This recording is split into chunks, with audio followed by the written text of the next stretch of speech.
is Tory. I am the lead pastor at The Well over in Central East Austin. A little bit of background as to why I'm even doing this session. We are a church planting church, really wanting to plant a ton of churches. In fact, our goal is to plant 100 churches nationally and 100 churches internationally within the first 50 years of our existence. And so we have 2 churches internationally right now with several more missionaries that are trying to raise up churches in those areas. And then we also have 3 churches that we have already launched. We have 2 current residents and then another 2 that we're pseudo-interviewing / fully interviewing in the process with, thinking about planting as well. And so, yeah, really care about church planting. I do think it's the way to take over the world for the sake of the gospel and the kingdom in that way. And so glad that y'all are even praying about it, thinking about it somewhere in the planting process. What I'm covering today is what can you expect from a church planting residency? What does that look like, and how do you begin to even prepare your heart, look for the right things, know how to even like receive when you're in something? If you're expecting to eat steak and you end up eating sushi, like it's just a really weird thing that happens in your mouth, right? And so in the same way, it's like if you're sort of expecting something and then you're not getting it, or if there's something that should be there and it's not there from your sending church or whatever, then it's really helpful to know, okay, these are the things that need to be here so that I'm actually equipped and so that our church launches healthily and well and stays long term. It doesn't just come really, for a little bit and then it fades out, because you have a really easy system that could have been easily fixed with like the right coaching or the right development. So what does it look like? How do you even know that you're prepared? I think a lot of people are like, I want to plant. And they're probably like 5 years removed and they don't realize it, and there's not enough development of what that looks like to be a lead pastor. And we think that lead pastor is like preaching, it's like 10% of the job, or like discipleship, and that's like 10% of the job. And so then it's like, okay, if we don't have the right tools to get all the other percentages, then like I just don't think that we're going to be healthy long term. So I think that in a residency, there's a ton that you could expect if it's being done well. But I think that the things that you're looking for is like, okay, am I ready to physically like actually plant a church? Or maybe you're really early in. Did I get equipped to really lead the church in the right way? Is there right coaching to help me to continue to take this thing up off the ground? And then is there sustainability that I receive from the sending church, from people that were equipping me, training me? Maybe you got partially trained through a church and partially trained through some organization, and you got funded over here, and sometimes there's a conglomerate of things that happen in church planting. That's great. But are all the right pieces that need to be there, are they actually there? Okay? And so I want to say this from the top. Residency is not the magic bullet. The Spirit is. And we got to actually believe that. Okay? Was literally just talking with Keith literally 3 minutes ago, and just talking about like, man, like you have to just really actually trust that God is who he says he is. And so if the Lord has called you, then do it. Like God doesn't hold back, even if it doesn't go the way that you expect. It's like often God is trying to do something way more significant than what you realize. You look at Abraham's journey, and it's like Abraham just got told to leave his land, and then he got told he was going to be given a land, and then he got told he was going to be made into a great nation, and then he got told he was going to have a kid, and then he got told it was going to be through Sarah, then he got told he was going to be the father of many nations. Like the Lord was dripping the promise of God throughout the whole story of Abraham. It wasn't like it all got unveiled right away. So God may be calling you to one thing, and then I believe that healthy vision, it grows, or it shifts, or it really forms into what God wants you to do long term. If Abraham got told when he was in Ur, you're going to be the father of many nations, and through you and Sarah you'll have a kid, he wouldn't have went in the first place, right? So sometimes God's like leading us towards certain paths. Residency, what I'm about to show, can create all this structure, and it's really healthy, but the Spirit of God is who you need to lean into. You need to have relationship with the Spirit. You need to be able to hear from the Spirit, like through the Scriptures, through the Spirit's presence within you, through his own calling. Like, what is the Spirit actually saying to you? That's what the real magic is. To give a literal parable or not a parable, it's a real story from Jesus. There was the 10 lepers, and they're all crying out for Jesus, for healing. And Jesus says, hey, go show yourself to the priest, and on the way, they are healed. This is Luke 17, by the way. And so they go, and they are healed, and then one of them comes back. It's a Samaritan, and Jesus says, hey, where are the other 9? And the inclination is that this one was the only Samaritan. The rest seem to be Jews because they all go back and show themselves to the priest. The Samaritans coming to Jesus, and there's all these things. The 2 longest chapters in the Old Testament are what to do when you have leprosy and what to do when you're healed of leprosy. Isn't that really interesting? Those are the 2 longest chapters in the Old Testament. Now, I know Psalm 119, but I'm talking about by word length, okay? And so literally, there's all of this stuff about what to do with leprosy. The only person that was ever healed of leprosy in the Old Testament was Naaman, who was a Gentile, which means none of that applied to him. And so you have all of this in the Old Testament, right? And with no actual ability to even create like clear application, the Spirit didn't want to draw our attention to any time that happened. Why? And here's what I think church planting often is. Church planting is almost like the book of Leviticus and Numbers, what you do with leprosy, and it can give you all of these things that you're supposed to do and all of these lists, and it can be like the longest chapters in the Bible, right? Like, here's all the things that you need for church planting, and what Jesus cares about is that you come back at his feet, bow down, and worship him and receive him as God. Like, the people that just want to depend on all the systems and all the lists and all the rules and show me what to do, and like, you're going to end up devoid in the long run. You may do all the right things, but not actually have the right heart, and what profits a man if he gains the whole world but loses his soul? And so we need to make sure the Spirit is who we're following in the midst of this. So what I'm about to show you is not the magic bullet. Like, intimacy with the Lord is the magic bullet. Like, the Spirit is. If the Lord's like, don't plant a church right now, then don't plant a church right now, y'all. If the Lord's like, go do this, and it seems like strange, then go do it, and God will be with you. But like, be sensitive to the Spirit of God, what the Spirit is saying, okay? Sorry, Parkway stage.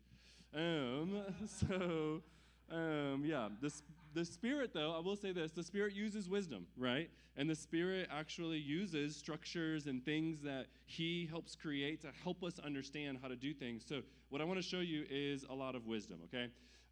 First of all, one of the things that I think is really helpful in like a residency and things of that nature is having a really detailed, really clear, we call this at the well a learning contract. And what this is it is a, let me zoom this in for y'all. It is a 24-month, by month goal. Here's what we want you to do every single month of a residency, okay? And so the first month, we just want you to understand what you're going to be getting into. The second month, we want you to start to get some rhythms down, start to raise some support, do things like this. The third month, we want you to begin to do more discipleship, take on ministry responsibilities, et cetera, et cetera. And so literally, we have all of these benchmarks that I have 2 of my residents here with me right now. They can say at least twice a month, we're literally just pulling out the learning contract and going, where are you at on this? Are you doing the right things? Now, some of it is a little bit less. Some of it is very more theoretical or ethereal. How's your marriage? Do you understand the responsibilities that your wife will have as a church planting spouse? Do you understand your kids' responsibilities? Do you know what it looks like to raise funds? Do you know what it looks like to have the right business structures and the right support system? And some of it is very practical, like, hey, are you preaching well? Do you understand what it means to have theological conviction for certain things? Do you realize that if you preach like this or lead like this is going to form your church like this? Is that actually what you want? Do you have the right vision? Do you have the right systems, et cetera, et cetera? There are all these things that are baked in within it, like I think it's at month 6, where it's like, okay, like there's this self-assessment that the planters take. And on this self-assessment, all they're doing is they're looking at all of the competencies that they could have as a church planter. There's 11 of them if you see, and I'll actually go to that in a second. And they're just assessing it, month 6. So it's 24-month residency that we do. So 6 months in, it's like, hey, where are you at in all of these competencies? Then at month 22, we go back and we look at all the competencies again and say, hey, did you grow in the areas that you were weak in?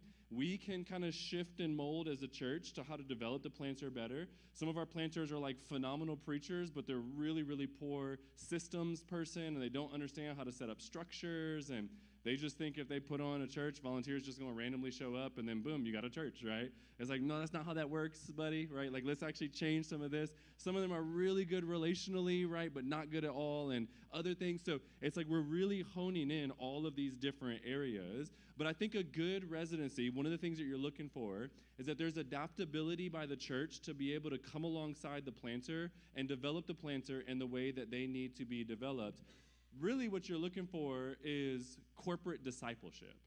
It's the corporate idea of the local church. What does that mean?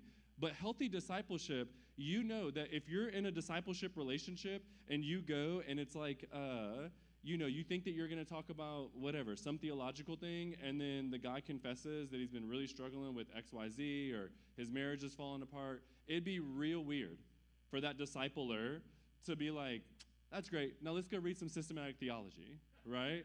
Like, no, they would stop whatever they were doing. They would focus on the marriage because that's the most important thing. So what you're doing within church planting is you're trying to find, hey, where are those areas that the planter may not have ever seen before, doesn't know how to develop, isn't that strong in, and can we patch in some of the holes and aid them, grow them where they can. Where they can't grow because it's just the way that God's wired them and made them, it doesn't mean they can't plant. It's just like, hey, do you know how to build support around you? So you're not a great evangelist. Great. Are you talking to evangelists to come with you? Because if not, then you're going to have a church that's just doing some church swap at best, and that's not what we're planting for. We're trying to push back darkness in the kingdom, right? And so it's like, okay, there's an ability for a church to almost mold, and it's really just corporate discipleship in a lot of ways. So I think one of the things you're looking for is something, it doesn't have to be this robust, okay, but something that's very intentional about how to help the planter really grow and develop and help them understand where they're weak, where they're strong, things like that. Another thing you're looking for within this as well, I would say, is understand what churches' strengths and weaknesses are, and understand, like, okay, if I need to grow in a certain area, and I'm going to a church that also isn't very good at this thing, then perhaps I'm going to need some other partnership outside of this church, and that's where being a part of larger associations or being a part of other networks or even just having, like, good friendships can really help aid that in a lot of ways, okay? One of the things that we say often at the Well is, like, we are a city church. We're downtown Austin, and we're a very diverse church. And what I realize is that while I love Ed Stetzer's model of church planting, every single minority that I've ever talked to feels very ill-equipped to really reach their area if they just follow Ed Stetzer's model. It's because Ed Stetzer is a white dude that writes about how to plant suburban churches, okay? There ain't nothing wrong with that. We need a lot of suburban churches to really reach where we are right now, right? And, like, that is a big part of America. But to take that same model and then to put it into the city, it's why city churches fail over and over and over and over again. It's not that people in the city don't care about Jesus. They have just as much of a spiritual need as every other image bearer of God. It's that we're planting with weird, like, models and systems and doing weird things that doesn't actually touch the city in that way, you know? And so if Ed Stetzer, back in the day, which he did, would say things like, hey, do all these programs, and that's how you kind of help funnel and build the church, and you have to have these small groups and this thing, right? But then you plant a Latino church in a Latino area, and you're like, hey, go do small groups. It's like, that's called familia. Like, we're already together, right? Like, that's really weird to then do something else that's very, like, white. Like, they don't know how to do relationships, so you kind of force it through small groups. But we have all of this, like, 5 times a week with our family, and now you're going to tell me to, like, pull away from that to go do, it's weird. Like, it's a structure. So actually doing, like, a midweek service, like a Wednesday night, and you're kind of doing the more traditional, like, let's have church part 2, right? And maybe here we get more theology. That could actually be a really good model depending on where you're going and how you're going. So even understanding, like, okay, as I need to be kind of corporately discipled, and maybe there's areas where I need to grow, the church also has strengths and weaknesses, and to understand that, to find the right then model within that, to be able to be built up in what God's calling you to do is actually really significant. And so, y'all tracking with that? Sweet. So I think, like, finding that is, like, really helpful. Here's something else. There are 81 things that we say a church planter should have, okay? They're what competencies. Now, who in here thinks that they model 81 things? Great, praise God. None of y'all are that arrogant, okay? So it's like, no, none of us do this. What we're actually trying to check, though, is like, hey, how are you doing in each of these, what we call 11 core areas, with several things underneath it to equal 81 things. Where are you at in all of this? And I think a really healthy residency helps develop people holistically in all of those areas. So some churches are probably really strong at spiritual vitality. They think often about your relationship with the Lord and your holiness and your walk with Christ and things like that. And that is a part of it. You literally need those things. Some churches are really great at theological clarity, right? And your theological clarity might look a little bit different than the Wells. We have a high gospel centrality. And so we think all the scriptures point to Jesus. So the story of Hagar is not just a story about Hagar. When Sarah says weird things like, may the wrong that has been done to me be placed upon you, she's saying something that sounds a lot like 2 Corinthians 5:21. It says that, hey, this wrong is actually placed on Christ, and somehow you get his righteousness. And we're seeing all of these Christ examples. Like, we want our people to be able to see Christ in just really powerful ways. And so, okay, that's one of ours. Well, maybe that's not one of yours, right? Like, maybe you have other kind of convictions in the midst of all of that. You can teach it. Come on, girl. I'm ready. I also have 4 girls, so I'm a girl dad sucker forever. Okay, what about conviction and commendation? Like, does the planter actually have this? How's their marriage and family health? Keith and Barry talked about that earlier today, right? What about their other relationships? Do they have friendships? Can they love the stranger? Do they love the difficult? What about their leadership? Do they understand how to actually be a visionary or how to do execution or organizational development? What about just their overall maturity? What about their missional lifestyle? What about their disciple making? What about their teaching and preaching, their entrepreneurial aptitude? There's a lot, right? And so what you end up finding is the planter goes, doggone, I'm like only good at 40. I'm like, 40, that's a lot, brother, right? Like that, praise God, okay? The other ones that you're weak in, how do you begin to grow where you need to? Or how do you find people that can partner with you that are really strong in these other areas to really help you lead the church in a healthy and a sustainable way? But I think a good residency helps identify all of this. Hey, all of these things are important, okay? You think about the body, the literal physical human body. There's a lot of parts, a lot of elements. There's a lot of things going on in your body, right? And so in this moment, it's like each of these are really important. If my toe is broke right now, you may not know it, but I'm standing up here hurt, right? And so it's like that's what we're saying here. There's a lot to make a church planter. There's a lot to make a church. You need all of these different things to be able to really be healthy, and we're trying to identify what all of those things are. What you see that's not even on here, which we talk about in the residency, is like, what about how to, in fact, let me just go to it. What about all the things like having a financial operating system, right? So what about things like accounting and your credit card and your banking? What about things like creating a 501c3 and doing new church creation and making sure that you're registered and have an EIN? What about church management? Like, what operating systems do you use? And how do you use something like PushPay or Planning Center and all the different things like that? What about your like kids ministry? What about how to create your budget so that you're not actually doing weird things and you end up in trouble because you have no money, right? Like, what about having like the right kids curriculum early on? And what about having the right systems where your volunteers don't get taxed, but they are still being faithful and they're still moving? What about how you raise up CG shepherds? What about, there's so many elements, and those aren't even a part of the 82, right? So what I'm saying is there's a lot that's going on, but a healthy church is seeing all of those things, really trying to help make sure this planter is not going to fail unless the Lord just doesn't want this to happen. And us, the sending church, and them, the planter, are both just kind of misunderstanding what God may be doing right now. Maybe he does want to send so that one person comes to faith, and that's all the Lord wanted there. Praise God. That's worth $100,000. And I actually really mean that, right? And so it's like, okay, maybe that's all God wanted, or maybe it was the wrong timing, but it ain't going to be because we don't know how to create a budget, right? It's not going to be because we don't know how to create certain systems. And so I think a healthy residency does all of these things really, really well. One of the things that we very practically, just so you can get some like hands-on practical thought, we give our church residents a job description and we walk through like, hey, here's what we're doing, here's what your major activities are going to be, yada, yada, yada. One of the things that we do is we say, okay, it's a 2-year residency. The first year, you're like 90% church staff member and 10% church planter. The second year, you're like 90% church planter and like 10% staff member. The 10% in the first year is just you raising support, essentially. starting to build some relationships, people that might come with you, those things obvious. But for the most part, you're just doing staff stuff, okay? And the reason why is that we get to then see, what are you like just as a staff member? Like, where are you strong? Where are you weak? What are areas that like, oh man, dang, like you don't do conflict very well. That's great, because you're gonna have nothing but conflict, right? So we're gonna have to really grow and develop that. Oh, you're really passive in this conflict. Oh, you're kind of aggressive, or whatever it might be. And we're getting to see all of that in a safe environment for the planter, right? Like, they can make a mistake, and it's really easy for the church to be like, hey, really sorry, volunteer, he kind of like cussed you out, but like he's a planter, And it's like really, really easy. Let me give a real life example.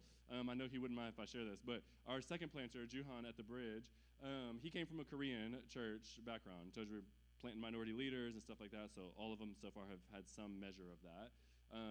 And so Juhan is coming, he wants to plant a diverse church. It's kind of hard, Korean context. If you're at all familiar with Korean context, you'll get what I'm about to say. Juhan was at his previous church for 10 years, and he got one raise. And he started at 42,000, and his raise brought him up to 42,800.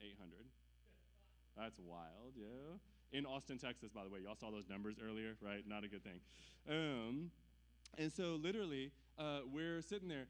But if you know anything about the Korean church, what you know is that, them dudes work. They work, right? Their volunteers work. Their staff team works. Juhan literally was sick in a hospital in an emergency room, but he was supposed to preach that Sunday. He went in Saturday and still somehow preached on Sunday, because they were like, no, you got to like come in, buddy. Like, you got to come through, okay? So I, right, being a black dude from Detroit, grew up in kind of black church setting, and then went to Hill Country, so kind of suburban white church setting, and then planted the Well trying to lead a diverse church. I had never seen an Asian context like that. So Juhan was awesome, and like, huge servant. And he, just like, where'd Travis go? Travis was the other session. Our recent planter, Valle, they came from like really high honor church. So when they first came to the Well, they were like getting my coffee for me and like just high honor, right? And I was like, bro, this makes me feel awkward. Don't do this, okay? But high honor, but like hard worker. So the first week, Juhan was over the setup and teardown team, which I'll explain why we do that in a residency in a second. But was over the setup and teardown team. And literally, somebody was like trying to move this chair, and Juhan ran over to them and was like, no, grab that, put that over there, don't do that. And I was like, oh, dang. And so they moved the chair, and he's like, hey, come move the chair over here, come here. And they started like demanding our volunteers, okay? So our little like college-age volunteers is like, yo, what's dude on, And so I was watching them, and I'm like, so I just asked him, I said, hey, bro, like in the Korean setting, do they essentially like cuss you out and tell you what to do? And he was like, yeah. I was like, do you realize that you're doing that? He was like, bro, I was really nice. That's wild, dog. Our versions of nice are real different, right? And so I said, hey, bro, and now here comes Right Church, right? He wants to plant a diverse church, and so you got to understand cultural elements. I said, hey, bro, do you want a Korean church or do you want a diverse church? And he was like, I want a diverse church. I said, then you can't lead like that, because the only people that will follow that type of leadership is Koreans, because that's what they're used to. You can't lead like that. So let me lead for the next 3 weeks. I'll lead the setup and teardown team. I'll show you what I'm doing with volunteers. And then you lead after that, and you just do what I do, So the next 3 weeks, I'm leading. We're in a school, by the way. We don't have our own facility. So I'm like shooting half-court shots, like challenging people while we're tearing down, just being playful, right? And Juhan was great ever since then, and like led really, really well, and has a diverse church in the domain, and like is doing really, really great things. And so it's even like little things like that where it's like, but the church, the coach, the lead pastor, we should be able to see those types of things, because you are one of our main like. You're what we're invested in fully. Like, church planting is one of the highest things that you could do as a corporate church, because you're launching a whole other church, not just individual disciples, but like dozens of them to like go push back in an area that you probably don't have as much impact in. That's a sacred thing. So we should treat it like that and put the time and energy into it. So it's worth me leading the setup and teardown team for 3 weeks to help Juhan learn how to have a diverse church and not how to just be like a dictator That's a pastor somehow, okay? So the first year, they're doing all stuff like that, okay? They're doing all like church stuff. I even have like the time commitment broken down into like what it would kind of look like for them. The second year, they're doing what you would think of in a residency. They're recruiting a core team. They're training that core team. They're moving into their target area. They're reaching their target area, super missional, raising up people, getting them like fired up to do planting stuff. What we say when they come to the well, we say we want them to see a few things. I want to give them a ministry that they have to start. Now, it doesn't have to be like brand new, like we've never done this before, but something that they have to create because I want to see if they have starting skills because they're about to go start a whole church, right? Now, ironically, guess what the benefit for our church is? We get to start something, and maybe it only lasts with that planter, but it actually fills a need that is in our church for a while, or maybe it's something that can be passed off to the next residents, to the next church staff team members. We've had Juhan, actually same guy, started our college ministry, re-kicked it off, and built it up. We had like 20 kids. He built it up to like 40. Yusuf, our college director, got to come in, and now we have like 200 kids on a Sunday. And it's like, man, that was Juhan starting. And so that showed us that, like, yes, but also that's a blessing for us, right? But I'm also getting to see he's a great starter. I don't really need to work a whole lot on that, right? You have starting skills, you have sustaining skills. Can they sustain something that already exists? That's needed for every lead pastor, which is what they're about to go be, right? Do they have shepherding skills? That's needed for every lead pastor, which is what they're about to be. Do they have what I would call surrendering skills or pass-off skills? They pass the baton to somebody else. Most church planners really struggle with this, where they take it, they own it, they love it, they start loving the people. It's time for them to go plant a church, and they have no idea how to like pass it off to the next leader. What that means is that they'll have a discipleship problem in their church, right? They don't know how to raise up and like pass off. So they'll start doing all the ministry themselves, and they will then turn into the weakest link no matter how strong of a leader they are. Because none of us can shepherd more than 200 people, right? And so, okay, are they able to like raise up and pass off is some of the things that we're looking for. Sometimes we tell them that explicitly. I have 4 planters in here right now, so they're all hearing this. Sometimes we don't tell them that because I just want to see it without them knowing, like, I am testing them, without them even knowing that I'm testing them, because I want them to know and understand, like, hey, this is what it means. And so is there intentionality? You should expect that in a church planting residency.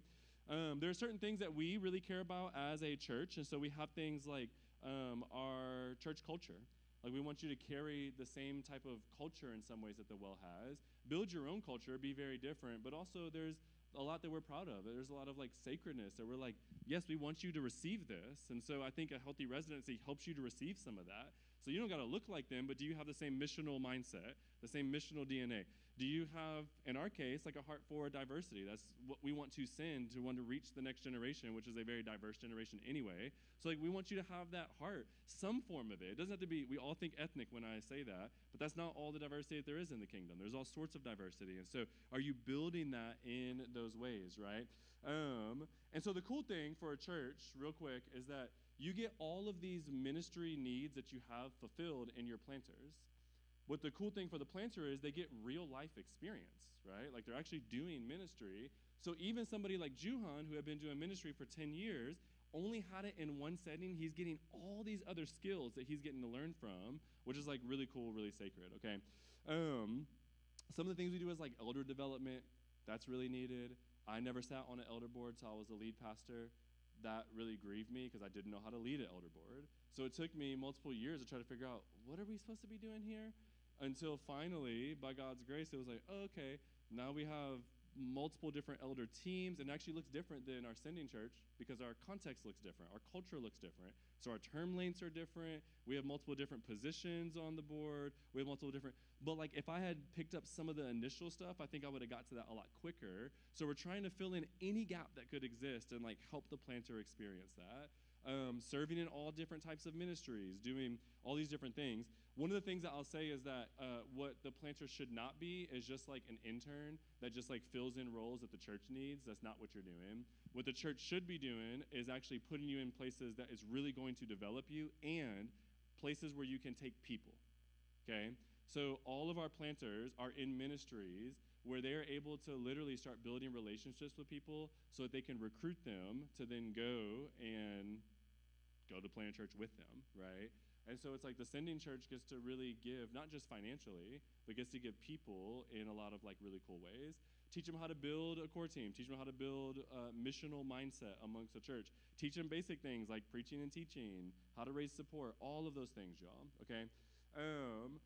What I want to say before I kind of turn it over, show you one more doc, and then open it up for questions, is I think one of the things that as a potential planter that you want within a residency in your own heart is to be just a hungry, like almost over the top, like avid learner.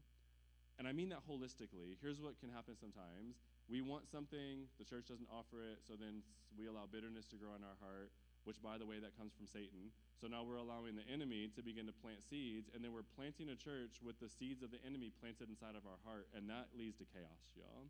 You can't be planting from a place of bitterness, from a place of frustration, because the well is not everything. Our church is not, we do not do everything perfect. In fact, there's a lot of things that we really need to grow in. If the planter is an avid learner, what happens is they ask our children's director, hey, how do you do this? And the children's director does not have a good answer for them. Rather than getting bitter and being like, I didn't get trained how to like raise up kids, you know? And instead it's like, oh, let me be an avid learner. The well doesn't do this well. Let me go to a church that does do this well. Let me try to find let me learn how to do this. Or I don't really like that the well doesn't have X, Y, Z. Let me begin to like raise that up inside of me right now so that we plant very differently, so that we don't have those gaps or holes. I'm seeing how long it's taken Tory to turn this theological point, and it's doing all this work. Like we're wasting a year like trying to help people change a little tiny thing. Like I want to have a church that's way more, right? Those types of things, you can let them grow bitterness, or you can just be an avid learner and be like, everything that's good, let me eat it up. Everything that's like, meh, then great, I can leave it to the wayside. Unless they're doing you dirty, y'all, right? Like unless your church is over here just like flagrant, then you shouldn't be bitter at the church of God. That's what the enemy does, okay? And so I would even encourage your own heart to like, man, be pure in that. Let me say one last thing to planters. One of the things that's impossible to coach, but we try to coach, but no church can coach us because it's an internal heart thing, is the need for perseverance, endurance, steadfastness, discipline, this internal like, nah, we're going to serve the Lord. We're going to serve the Lord. Like we are going to make much of Jesus, and I'm going to maintain that fire. I started off this time talking about the lepers, going back to the feet of Jesus because that's what they need. That's how you maintain intimacy. But when rubber meets the road, that's like real hard to do. So let me give you a story from this Sunday. This Sunday I'm preaching. Our church is great, okay? I just told you we have all these planters, all these plants.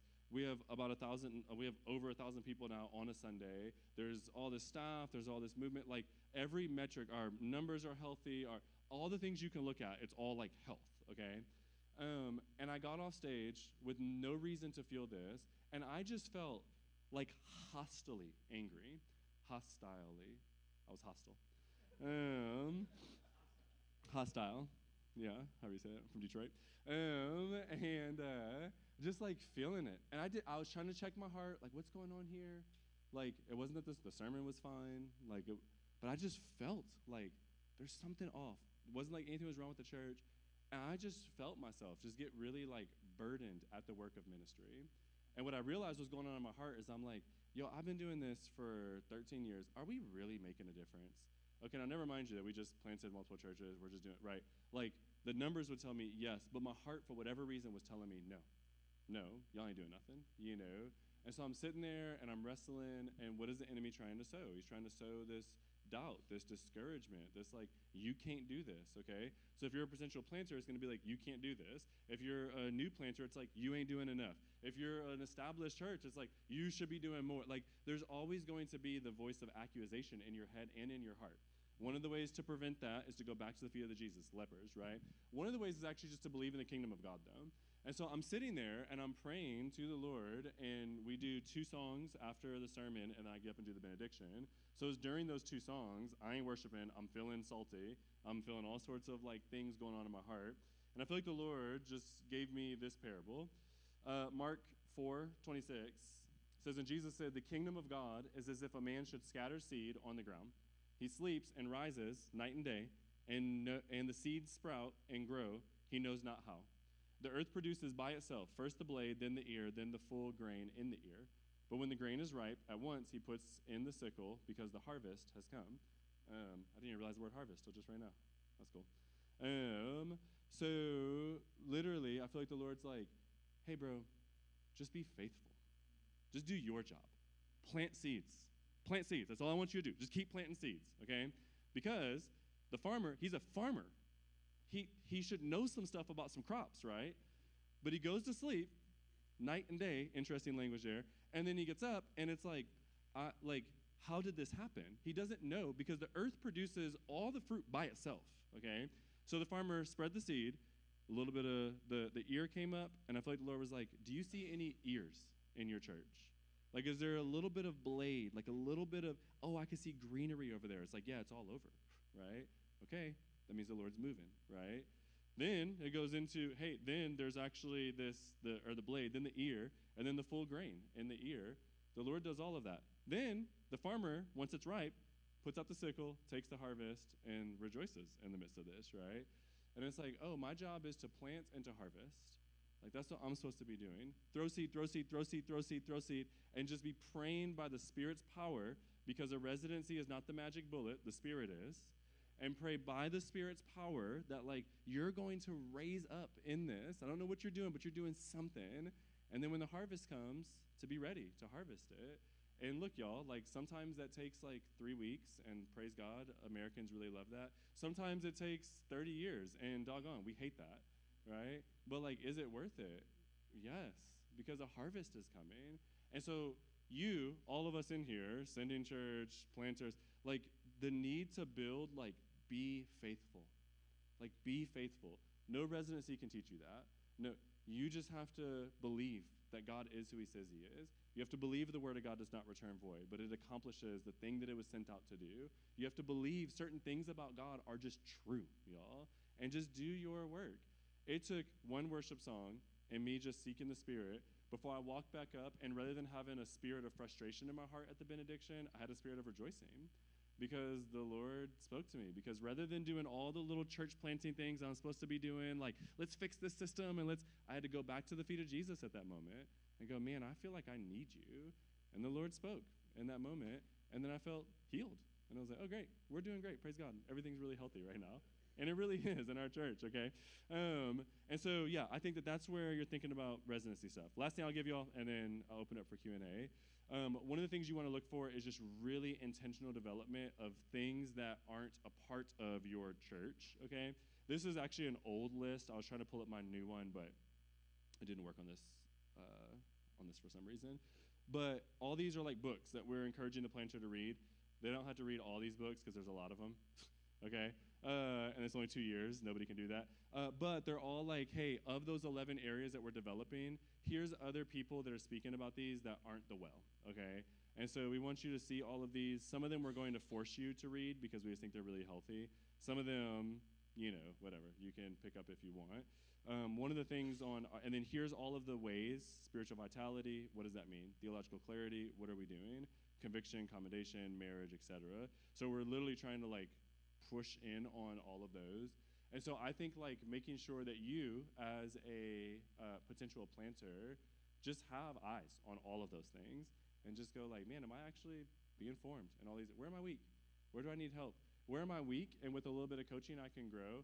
Where am I weak? Because I'm weak, right? And, like, I literally need somebody to help me.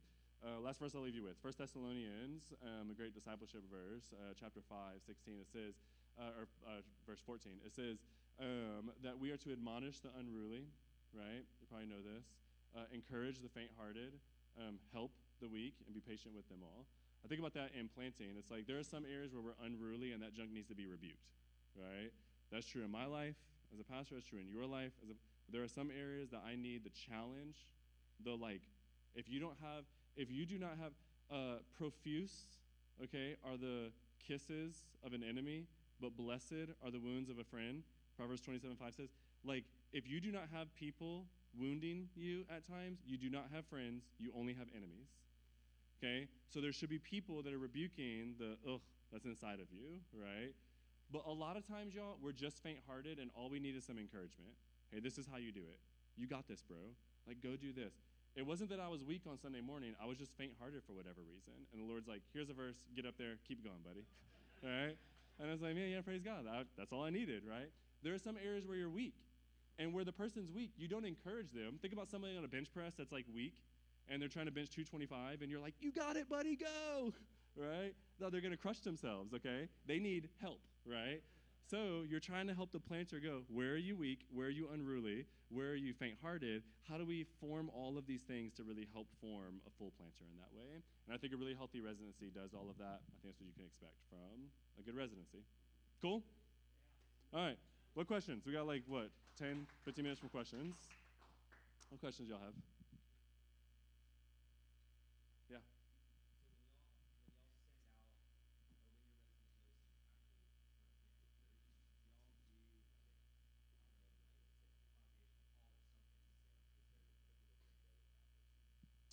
We usually don't do it at that moment, but we haven't sent anybody with less than 30-something people. You've been here, right? I think our last plant had 52 people. The one before that had 47. So there's usually no need for that. We actually create a little bit of a limit on how many people they can take because we don't want them to do a hive-off model. We want them to actually be missional. And so if they take too many, they're immediately becoming a pastor versus a pastoral missionary, right? And so we do kind of pull back a little bit if it's hey, bro, you got 200 people. And the problem is you're not going to be able to plant your church. All 200 are going to be we want the well over there. But that's not what you're planting. You're planting your own church somewhere else with a different type of culture. But if there's the right people that go, so we usually don't make broad things like that. But we just did this a couple months ago with Travis. This is the highest celebration that we're going to do is this. Most time on stage, most celebration, and Alex asked me this earlier, but we talk about church planting, at least, Paul, you're at the well, once every 3 weeks in a sermon, right? Some sort of drip. Now, it's not that we're preaching on church planting, but something. So this week when I say, hey, Jesus is your king, and if he's your king, that means you are supposed to obey him. And so for some of y'all, obedience looks like going to the nations. For some of y'all, obedience looks like church planting and blah, blah. So even if it's just a little drip, we're going to drip the idea of church planting. So at that point, people are ready to go. And if they don't feel inspired to go at that point, then we're kind of meh.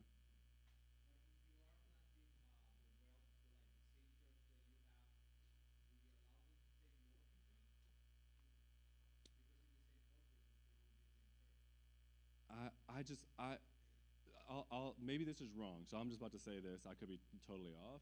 I feel like churches are like kids. They might come from the same family, but they're never the same person. So I don't think you're planting the same church. The well has a very specific calling, ways we want to raise up people, things we want to do, things that I've never met somebody with an identical vision, mission, things like that. And then even something as simple as worship. It's maybe they just want to do a little bit more gospel or a little bit, that's going to start rubbing that culture kind of weird.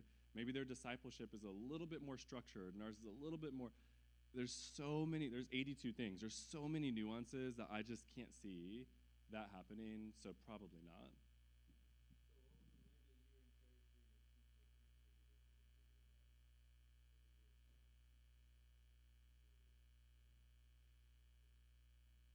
Yeah, how to have our church pray into all of that.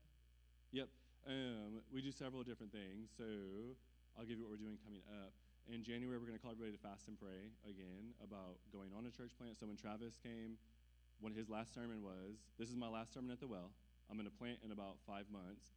Every single person in this church fast one day this week and ask if the Lord would have you come with us or not. Everybody fasted, whole staff, our whole elder board. I ain't fast because I ain't going with him. I'm just kidding. No, I fasted for him. And a lot of people went for that. So we do things like that. We do a lot of prayer in team meetings. We do a lot of prayer in corporate settings, personal settings. There's a lot of prayer in the midst of that. Go ahead.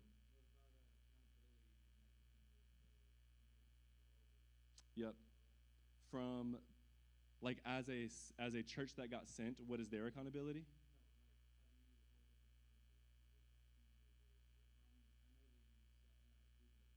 Yep.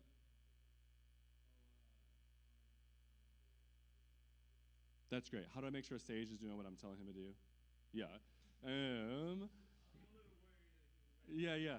I can see why you're asking this because you were sitting next to him the whole day. So, um, no, there's all sorts of. So, as a staff team member, we have all these metrics, right? So, we have things like we do, what do you call them? Performance reviews. We do them by twice a year, but then we also do like bi-monthly check-ins on all of the things. So even though it's not like recorded, we're really making sure that all their measurements are going to hit. We're looking at all the check boxes. Are you doing this? There are certain things they have to do, like support raising. I didn't go slow enough, but it's like you got to be at 25% by this date, 40% by this date, 100% by this date. You have to have this many people in your like missional core team. You have to have this many contacts that you have to make sure. And the reason we do all of that, which that may sound like a lot, we're putting a lot of money and a lot of time into these cats, right? And so it's like they get all of my time. If Zach calls me tonight at 11 o'clock, he's my go-to, like I will answer that even though I have an elder meeting a few hours later because he's my church planter. So we're putting a ton of time, a ton of effort, a lot of money, a lot of people, all of our resources. Like we gotta make sure we gotta make sure we're being good stewards of that, right? So there's all sorts of back-end measurements on that. I think as a potential planter, even being faithful with that, of like, man, if the church is entrusting you with anything, even just 5 people, you should be faithful to like honor that church and to be a good steward and to not be a lazy servant that's like, oh, whatever, but like a good servant, like Jesus would say in his parables. So yeah, some of that.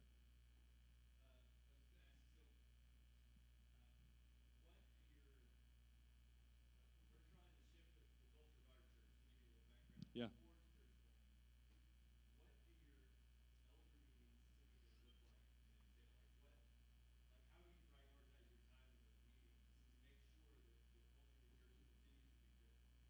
Phenomenal question, bro. I'm going to say 2 things. I'll say what we do, but I'm also going to encourage the church planters in the room. Church planters in the room, we started putting aside 15% of our budget the day that we launched into church planting, 8% nationally, 7% internationally, and then 5% towards partnerships and things like that. So we double tithe the second that we started our church. That's why we're able to potentially have 4 planters on at the same time right now, is because we have all this money that's actually saved up and stored up. That we were doing it not like building bigger barns, but doing it like Joseph, waiting for the right season to use the stuff that's in the barn, okay? And so to be able to tell our church for the past multiple years, hey, we double tithe. Would I want to take 20% and hire more staff? Yes, assuredly, right? But we're doing all this money, we're doing all this people, we're doing all these things. It's an immediate. So for the potential planters, like creating the culture of like, we ain't just here so that we can be the next dope thing in Austin, because you ain't finna be the next dope thing in Austin. That's Jesus, not you. And if it is you, there's something wrong, right? And so I would hate to stand before him on that great day with that on your heart. Hello, okay? And so it's like, okay, no, like we're going to be about other people. Like we're going to be about going and making much of Jesus. For the church, what we do really practically in the elder board is we have 4 different, we meet weekly. We have 4 different things that we're doing. One of them is just week by week micro meetings. We call them what's going on the day-to-day in the church. One of them are shepherding meetings. These are more pastoral. These are more like elder development or these pastoral issues or yada, yada. One of them is more like strategy and structure, so it's just organizational, what needs to change, there's the overseer aspect. What we're doing is trying to hit on everything an elder is. They're a shepherd, they're an overseer, they're an intercessor. We're hitting those on the Friday mornings, okay? And then the last one is mission and vision, and that's where we do a lot of church planting talk. We do a lot of like, hey, how are we doing on our church plants? So just this week, the conversation, literally last Friday, was, Tory, you're the only real trainer of the church planters. Can you actually do 3 or 4? Or will that stretch you too thin and not allow you to do all these other things? So we're processing, do things need to change so that we can orient the things the way they're supposed to go, right? All the things like that. But it gets now, it's mission and vision. So sometimes it's church planting, sometimes it's the nations, sometimes it's like, are our groups healthy or whatever, right? But we have a whole yearly schedule that we go through where planting shows up, I don't know, how many times, Paul? Paul was on our elder board. He just rolled off. Yeah. Yeah. So at least, so you're at least every other month, we're like strongly focusing on it in some way, shape, or form. But because we also do day-to-day, sometimes it comes up there. Because we also do shepherding, sometimes it comes up there. So it comes up often. And I do think that's how you build a culture, by the way. you just talk about it so everybody's tired of talking about it, you know? And so it's like everybody knows the mission and vision of the church the second they come into the well. Like, if you don't know it within the first like 2 or 3 weeks, it's because you keep going to the bathroom every time we talk about it, okay? Like, you're going to hear this. And so how do you do it in the elder board, staff team, all the way down? Victoria, I think it's one other addition is that, at least for us, any prospective elder, we really want to know that church planting is on their heart. This is what they're about. Yeah, it's really good. We won't let an elder come on board if they're like, oh, church planting, why are we doing this? We're like, why are you in our church? I'm just kidding. We don't say that. But it is really important. And I will say, like, some of that has changed over time. We've realized we got to get more laser sharp. When we first planted, we were just trying to survive, y'all, right? Now, we had this heart, we had the vision, the idea. We were like, yo, but we got like 40 people. How are we going to survive, you know? And so even as we've gotten healthier, we've been able to create healthier systems and stuff like that. But, yeah.